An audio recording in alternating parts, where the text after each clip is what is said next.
Hello everyone, welcome to the daily newspaper analysis brought to you by Shankar IAS Academy, 12th April 2025. Displayed here are the topics for the discussion today. The first topic, Panchayat Advancement Index. The second topic, Artemis Accord.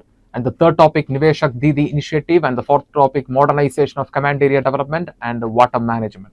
So without much delay, let's begin our discussion with the first article. But before getting into the discussion, there is an important announcement from Shankar IAS Academy. Shankar IAS Academy's All India mock test UPSC Prelims will be held in the following days. The first test will be on 4th May 2025, and the second test will be on 11th May 2025, and the third test will be on 8th May 2025. So here you can see the timing. The timing for the General Studies paper 1 will be from 9:30 to 11:30, and the CSAT will be held between 2:30 to 4:30. So do register. That you can register in the website. Do register, and now we will begin our discussion with the first article. New index to assess performance of Grama Panchayats. So recently the Department of Panchayat Raj has developed the first ever Panchayat Advancement Index for a better data-driven governance in India. So what is the relevance of this topic in the UPSC Prelims? In the UPSC Prelims, definitely it's a topic related to Panchayat Raj. So the questions related to this topic can be expected under the topics like the Indian polity, constitution, governance, the rights, Panchayat Raj, and also the public policy. So without much delay, let's begin our discussion about the Panchayat Advancement Index. So the Panchayat Advancement Index, it is developed by the Department of Panchayat Raj to measure the progress made by the grassroots level institutions in achieving the localized sustainable development goals. We know that currently we are in 2025. Within 5 years, we have to achieve the sustainable development goals, and we are also going with another objective, that is of Vikasit Bharat 2047, right? So to make the development more inclusive, we need grassroots level development, and this Panchayat Advancement Index assesses the grassroots level progress of the the development programs. And the next is it is launched by the Ministry of Panchayat Raj, and this Panchayat Raj the Panchayat and Advancement Index is based on 435 unique local indicators, which includes 331 mandatory and 104 optional indicators under the 9 themes. These indicators are categorized under 9 themes. So what are these 9 themes? This includes good governance. That means how efficiently the Panchayat Raj is delivering the administration and service to the people. And the next is the women friendly. That means whether the Panchayat has taken sufficient measures to for better representation of women in the economy, in the administration. And the next is the rate of poverty. That means it assesses the income level of the people in a particular panchayat, the employment rate, the poverty rate in a particular panchayat. And the next is the availability of livelihood. That means availability of opportunity for better livelihood. Do the panchayat has better opportunity for self-employment, like that. And the next is health indicators, which includes the index assesses the health indicators of a panchayat, which includes the availability of the primary health care facility in the panchayat, or it also assesses the other indicators of the health, includes maternal mortality rate, infant mortality rate, like that. And the next is child friendly. This assesses the measures taken by the panchayat for the child development, which includes child care, park facilities or playground facilities, and other initiatives for the social as well as the health of the child. And the next is the water sufficient. This includes the initiatives taken by the panchayat for better water management and conservation. And the next is the clean and green. This refers to the initiatives taken by the by the panchayat for clean environment and pollution control. And finally, we have the social just and socially secured panchayat, which includes it talks about the caste-based discrimination, oppression in the panchayat. If the panchayat is free from all these type of issues, then here also the panchayat can score better. So coming to the categories of the performance. So based on the indicators, based on the 435 unique local indicators, the Grama Panchayats in India, as per the advancement index, will be categorized into 5 categories, which includes achievers if the score is above 90, and the next category is front runner if the score is between 75 to 90, and the next category is performer if the score is between 60 and 70. And the next category is aspirant panchayat if the score is between 40 and 60. And finally, we have beginner category, and if the score is below 40, then the panchayat will come under the beginner category. And I think in India we have nearly 5,000 plus Grama Panchayat belongs to this category of beginner. So coming to the performance, you can see that in India we have nearly 2,50,000 2,55,699 Grama Panchayat, but out of this 2,55,699 Grama Panchayat, only 2,16,285 Grama Panchayat provided valid data for the preparation of the advancement index. So here itself you can see a challenge, that is data collection. And the next, coming to the performance, you can see that nearly 699 Grama Panchayat are coming under the front runner category. And coming to the performer category, in India we have nearly 77,000 Grama Panchayats under this category. And aspirant category, it is the highest category, which includes 1 lakh plus 1,30,000, 32,392 Grama Panchayats coming under this category, which comes around 61.2% of the total Grama Panchayats in India. And finally, the beginner Grama level, and here we have nearly 5,896 Grama Panchayat, which is constituting around 2.7% of the total Grama Panchayats in India. And and here we can see the achiever, that means the score above 90. No, none of the Indian Grama Panchayats has scored above 90. Coming to the top performing states, the state is the Gujarat, because Gujarat has nearly 346 front runner Grama Panchayats, and the next is the Telangana. Telangana has 270 front runner Grama Panchayats. So coming to the significance of this Panchayat Advancement Index, first it promotes the evidence-based planning. So it assesses the socio-economic and environmental development of a Grama Panchayat. So based on that, we can plan for the further development of the Grama Panchayat. We can understand what is lacking in a particular area, or what can be done, or what has to be done. And the next is enhances accountability and transparency. So this is relieving the the issues in the Grama Panchayat, the infrastructure problems, socio-economic issues in the Grama Panchayat. Therefore, it will enhance the accountability and transparency, and fosters the competitive federalism. We know that currently India is a cooperative federal nation, but this Panchayat Raj Advancement Index will promote competitive federalism. Competitive federalism means here the panchayats will will engage in competition between each other for better development. And the next is localizing SDGs. We know that the SDGs goals are just 5 years from now. So the localized development of this is sustainable development initiatives are very important to make the initiative more inclusive. And the next is informs resource allocation. So based on our planning, we can allocate the resource for better development of the Grama Panchayats in India. So in this topic, we discussed the Panchayat Advancement Index, and on what basis the index is compiled, and what are the certain data from the index, and finally we discussed the significance of the Panchayat Advancement Index. So with this, we will move to the next article. NASA welcomes Bangladesh as newest Artemis Accord signatory. Recently, the Bangladesh became the 54th nation to sign the Artemis Accord. We know that Artemis Accord, the US-led space exploration accord, and India signed. India is also a signatory to this accord, and India signed this accord in the year 2023.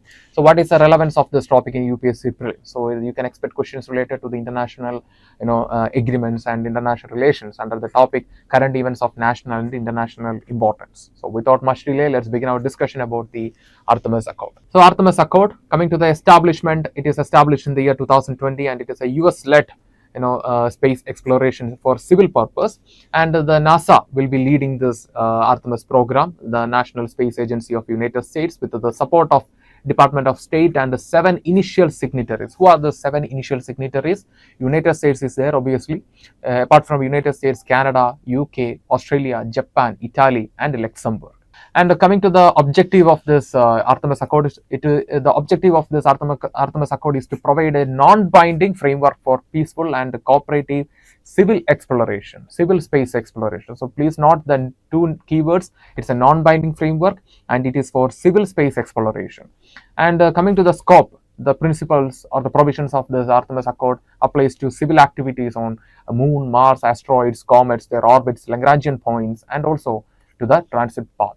So we know that Lagrangian points, recently India launched Aditya L1, right? Aditya for observation of sun. And this Aditya L1, it is in Lagrangian point 1. So Lagrangian points, we know that these are the certain areas in the space where the gravitational pull or the gravitational force from 2 celestial bodies will be equal. And one more example for the Lagrangian based exploration is the James Webb Telescope. James Webb Telescope, it is launched in Lagrangian point 2. And coming to the signatories, currently it has 54 members, including Bangladesh. Bangladesh is the 54th member. And India, like I mentioned at the beginning, India signed this Artemis Accord in the year 2023 to enhance the space exploration with the US cooperation. And coming to the core principles of this Artemis Accord, first is a peaceful exploration. That means activities must be for peaceful purpose only. They should not be used for military purpose or for profit. And the next is transparency. That means nations commit to share space policies and findings. So the nations, if they discover something new, they have to share it, and the nations can also collaborate for development of new technologies like that. And the next is the implementation. Like I mentioned in the beginning, it is a non-binding framework. Therefore, the implementation of the accord will be done via memorandum of agreements and other agency arrangements. Coming to the compatibility, we know that the principles of the provisions of this Artemis Accord is aligning with the Outer Space Treaty of 1967. And the next is safety zones. That means once a nation wants to do any activities in the space, for example, if India wants to do an activity in the moon, then they can establish a safe zone to prevent harmful interference between the countries in the space activities. And the next is space resource. The Artemis Accord supports sustainable extraction and the use of space resource. That means it should not affect the sustainability of the celestial bodies, as well as it should not affect the earth or any country's policies. And coming to the next principle, it is a registration. That means if something is found, they have to register the objects, or if the countries are developing new technology for the exploration under the Artemis Accord, then they have to register that for identification. The next is the interoperability, that is encouraging the use of compatible systems and standards for sustainable space exploration. And the next is space debris. We know that the Outer Space Treaty of 1967 has provisions related to the management of space debris, but it is not elaborate. Therefore, the Artemis Accord considers this also. That means it requires planning to mitigate. That means the member countries should have a planning to mitigate the space debris. And the next is the emergency assistance. That includes the framework to aid astronauts in case any emergency in the space. So we know that recently the case of Sunita Williams. So therefore, the Artemis Accord has considered this also to ensure the safety and the security of the astronauts in the research. So in this topic, we discussed what is Artemis Accord and its basic facts. So with this, we will move to the next article. Investors Education and Protection Fund Authority and the India Post Payment Bank, both institutions signed a memorandum of agreement to launch the phase 2 of Niveshak Didi initiative to boost the rural women's financial literacy. The article is taken from Press Information Bureau. And why it is in the news? It is in the news because of the phase 2 of the Niveshak Didi initiative. So coming to the prelims relevance of this topic, you can expect questions related to the government initiatives and schemes under the topic current importance of national and international importance, and also under the topic economic and social development. So let us discuss more about the initiative Niveshak Didi from the prelims point of view. So Niveshak Didi, so it is a unique initiative launched to train the women postal workers and the community leaders to act as financial educators within the local region. So under this initiative, the government will bring camps, financial literacy camps. So the women postal workers and the community leaders will receive training from the financial literacy camps, and later they will act as the financial educators within their local region. We know that one of the important objective of the recent times of the governments is financial inclusion, and we have a scheme called the Pradhan Mantri Jan Dhan Yojana, which aiming to bring at least one banking account for every household in India, right? And this scheme or this initiative is also working towards financial inclusion. And what is the objective? Objective obviously to scale up the financial literacy among the women in rural, semi-urban and underserved areas, and which is a nodal ministry for the implementation, Ministry of Corporate Affairs. Don't confuse, it is not Ministry of Finance, it is a Ministry of Corporate Affairs. So this is phase 2 Niveshak Didi initiative. So what about phase 1? Phase 1 Niveshak Didi initiative was launched in the year 2022, and nearly 55,000 beneficiaries, and out of those 55,000, nearly 60% was female, and that to belong to economically active age group. And you can see that nearly 55,000 beneficiaries participated in the India Post Payment Bank financial literacy camps, and now the phase 2 will see a deployment of over 4,000 financial literacy camps across India. So beginning, I mentioned about the two institutions which signed the memorandum of agreement to launch the Niveshak Didi initiative. So now we are going to see about that initiative, that institutions. First is the Investors Education and Protection Fund Authority. So it is established in the year 2016. It is a statutory body working under the Ministry of Corporate Affairs. So the vision of this institution is to build a financially aware and confident India. And you can see that the objective of this institution is to ensure that the investors across the country are informed about their rights, responsibility, and this institution is also working towards the protection of the investors. So in rights and responsibility, in the sense they should know what is the what right they have when they invest in a particular project or invest in a particular institution, and how to save the money or where they have to make the investment, and they also have to get education about digitalization. So this Niveshak Didi and the institution is also working towards that. And the next institution mentioned in the article is the India Post Payments Bank. So it is established in the year 2018 under the Ministry of Communication. So that is under the Ministry of Corporate Affairs. This is under the Ministry of Communication. The vision of this institution is to build the most accessible and affordable trusted bank for every man in India. So what is the objective? To remove the barrier for unbanked and underbanked area and ensure the last mile leverage of the postal network.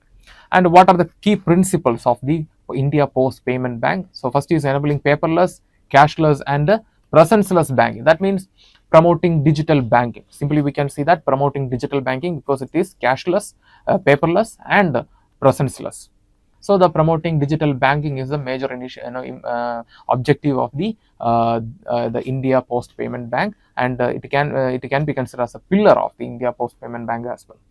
Cabinet approves modernization of command area development and water management as a sub-scheme of Pradhan Mantri Krishi Sinjai Yojana for the period 2025-2026. This article is taken from Press Information Bureau, and why it is in the news. Recently, the Union Cabinet approved the modernization of command area development and water management. We know that the command area development and water management, this is an initiative brought by the government of India in the 1974-75 that time. So this period, we know that the 1974-75 is considered as the beginning of the second phase of the Green Revolution. So the objective of this initiative was to ensure the irrigation to all the farms and fields in India. And now the government is planning to make this as a sub-scheme under the Pradhan Mantri Krishi Sinjai Yojana. We know that the Pradhan Mantri Krishi Sinjai Yojana, it is an irrigation scheme launched in the year 2015 with two important objectives. First is to improve the water efficiency through promoting the micro irrigation technology like drip irrigation and sprinkler irrigation. And the next objective of the scheme is to ensure the water connectivity or irrigation to all the farms in India, that is known as the Har Khet Ko Pani, right? So without much delay, let's begin our discussion about this article.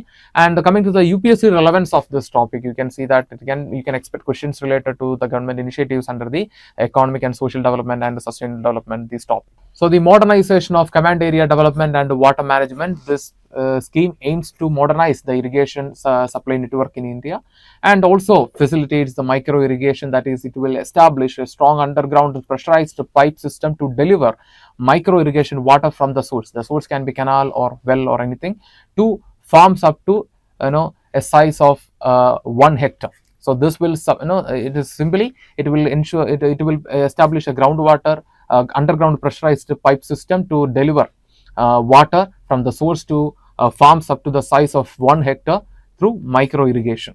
And the next is the use of technology such as the supervisory control and data acquisition and Internet of Things to assess the assess how much water is needed for per area of crop, or how much water is needed for a particular crop. So they will assess the need of the water for each and every crop, and this will improve the water efficiency, that is, it will reduce the water wastage. And the next is the irrigation management transfer. So we know that the water users society. So this is a collective body consisting of the people who are directly depending on water for their commercial activity. That includes farmer also. So this water user society will manage the irrigation assets as per the new initiative. And what are the benefits of this this initiative? First is improved water use efficiency, that is through promoting water micro irrigation facility. So like I mentioned, through this initiative, the government will establish a underground pressurized pipe system to deliver water from the source to the farm, and that can support a farm up to 1 hectare, size of 1 hectare. So therefore it will improve the water use efficiency through reducing the water wastage. And the next is increased agriculture production. So the usage of the technology, for example, Internet of Things, to assess the climate, weather, or the and at the same time to assess how much water is required for a particular crop, or how much water is required for a particular area. So through this we can improve the agriculture production and productivity. And finally, if the agriculture production is improved or the productivity is improved, then it will ultimately result in better income for the farmers. So in this topic we discussed what is the initiative, that is the modernization of command area development and water management, what are the benefits of this, and what are the features of this initiative. So coming to today's prelims practice questions, the first question: consider the following statements regarding the Artemis Accord. Statement 1, it is a US-led space exploration accord for military purpose. Statement 2, it is a binding framework for space exploration. And statement 3, India is a signatory to this accord. Which of the above statements are incorrect? So how many of the, or the which of the above statements are incorrect? Option A, 1 only, option B, 1 and 2 only, option C, 1 and 3 only, and option D, 1, 2 and 3. The correct answer is option B, 1 and 2 only. Statement 1 is incorrect. It is a US-led space exploration accord for civil purpose, not for military purpose. And the next is, it is a binding treaty. It is a non-binding treaty. Therefore, the implementation of the provisions of this Artemis Accord will be done through memorandum of understanding between the nations and through other collaborations between the nations, right? So therefore, it is a non-binding framework. And statement 3 is correct. India is a signatory to this accord, and India signed this the accord in 2023. So the next question: the recent Panchayat Advancement Index was released by option A, Ministry of Statistics and Program Implementation, option B, Ministry of Panchayat Raj, and option C, Ministry of Social Justice, and option D, Ministry of Finance. The correct answer is option B, Ministry of Panchayat Raj. So moving on to the third question: consider the following statements regarding Niveshak Didi initiative.